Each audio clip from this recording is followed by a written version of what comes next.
Hey! What's up mga kaboksingero? Time out muna tayo with another video.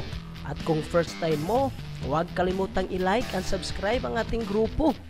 Pindutin na rin ang notification bell at para lagi kang updated at sabay sa uso. Si Leonard Elierbe ay naniniwala na si Canelo Alvarez ay magkakaroon ng malupit na laban-laban kay Jermell Charlo na puno ng determinasyon na patalsikin siya sa tuktok ng bundok sa super middleweight sa kanilang pangunahing laban sa Showtime pay-per-view sa dulo ng buwan. Bilang isang underdog, wala masyadong pressure kay Charlo dahil siya ay lilipat ng dalawang weight class mula sa 154 upang hamanin si Canelo para sa kanyang undisputed 168-pound championship sa ika-30 ng Setyembre. Kahit matalo si Jermell, maaari pa rin siyang lumabas na tagumpay kung bibigay niya kay Canelo ang isang mahirap na laban at matalo sa pamamagitan ng desisyon. Siyempre, ayaw ni Charlo na matalo, pero nasa posisyon pa rin siya kung saan hindi magiging pareho ang epekto sa kanyang karera at kasikatan kung siya ay matalo. Si Canelo ang naglagay sa kanyang sarili sa posisyong ito sa pamamagitan ng pagpili na ipagtanggol ang kanyang mga belt laban kay Jermell kaysa harapin ang mga nangungunang fighters mula sa super middleweight division, tulad nina David Benavidez, David Morrell Jr., at Demetrius Andrade. Iyan ang epekto ng takot sa isang tao. Pinipili nila ang madaling daan, at kapag nananalo sila, kaunti lamang ang kanilang natatanggap dahil hindi nirerespeto ng mga tagahanga ng boxing ang kanilang tagumpay.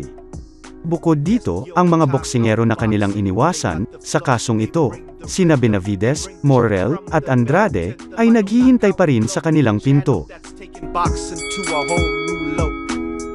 Napansin na kamakailan lang na si Canelo ay nagpili ng mga labang tila mas madali, at sa kanyang laban kay WBA light heavyweight champion Dimitri Bivol noong nakaraang taon, ito ay tila isang hindi magandang pagpili dahil siya ay nagmukhang hindi maganda sa kanyang mahigpit na panalo laban kay Craig Richards. Si Bivol ay tila may mga pagkukulang, at si Canelo ay malinaw na siyang pinili dahil dito.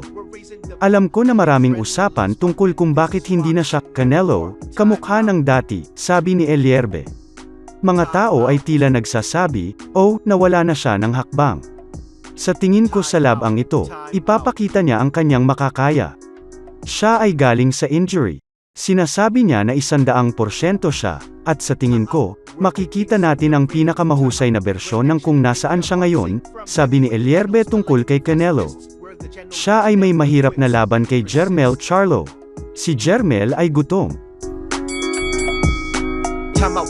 Isa sa mga bagay na pinag-uusapan natin kay Jermell Charlo ay siya ay isang panalo. Iyan ang unang bagay na dapat mong sabihin. Nakita natin siyang bumalik mula sa mga pagkakalugmok sa mga laban. Sa mga ganitong sitwasyon, inaasahan mong ibibigay niya ang lahat. Ang kanyang kumpiyansa ay nasa taktak dahil alam niya ang kanyang kinakaharap noong ika-30 ng Setyembre. Magiging isang napakagandang laban ito, sabi ni Elierbe. Si Jermell ay magiging motivated, ngunit baka hindi gaanong kumpiyansa dahil hindi niya alam kung mananalo siya. Hindi niya kayang malaman iyon dahil nagkaroon siya ng problema laban kina Brian Castano at Tony Harrison, dalawang boksingero na siguradong babarurin ni Canelo. Kaya't para sa inyo mga pre, sino ang mananaig? Si Charlo na gutom at motivated matalo si Alvarez o si Canelo Alvarez na wala nang dapat pang patunayan? Talaga namang isa si Canelo sa pinakamalakas na boxer ngayon na henerasyon. Tignan na lang natin kung sino ang magwawagi. Isa lang ang sure ako. Ito ay isa sa magandang match-up na mangyayari ngayong taon.